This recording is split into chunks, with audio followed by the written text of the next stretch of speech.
जामुड़िया विधानसभा क्षेत्र के नंदीग्राम में उस समय सनसनी फैल गई जब स्थानीय तालाब के समीप भारी संख्या में लावारिस आधार कार्ड और चेक बुक बरामद किए गए।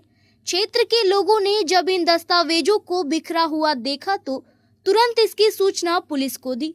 सूचना मिलते ही पुलिस मौके पर पहुंची और सभी आधार कार्ड तथा चेक बुक को अपने कब्जे में लेकर जांच शुरू कर दी। इस घटना के सामने आने के बाद इलाके में राजनीतिक माहौल भी गर्मा गया है। वहीं भाजपा नेता ने तृणमूल कांग्रेस पर गंभीर आरोप लगाते हुए कहा कि यह मामला पूर्व शासन काल में हुए कथित भ्रष्टाचार और अनियमितताओं की ओर संकेत करता है।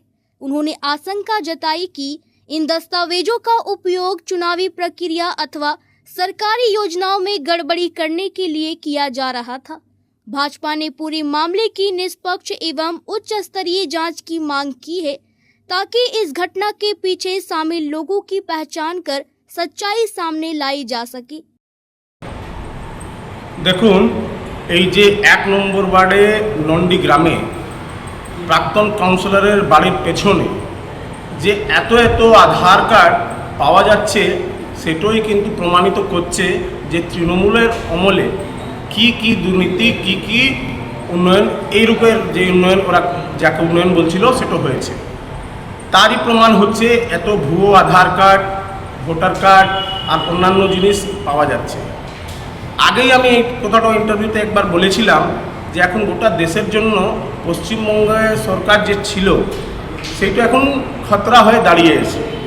সেজন্যই এইটাকে তদন্ত করা উচিত।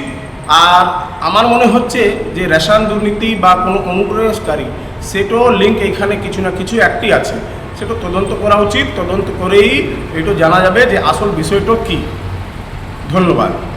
নিরঞ্জন সিং, প্রাক্তন মণ্ডল সভাপতি, জামুড়িয়া মণ্ডল ৪। আমি ফার্স্ট আপনার মারফতে খবরটা পেলাম যে আমার বাড়ির পেছনে পুকুর পাড়ে দেখি ১০-১৫টা আধার কার্ড পাওয়া গেছে। তো প্রথম কথা, লোক আধার কার্ড আমাকে দেবে কেন? এর সাথে আমি হলফ করে বলতে পারি আমার কোনো যোগাযোগ নেই।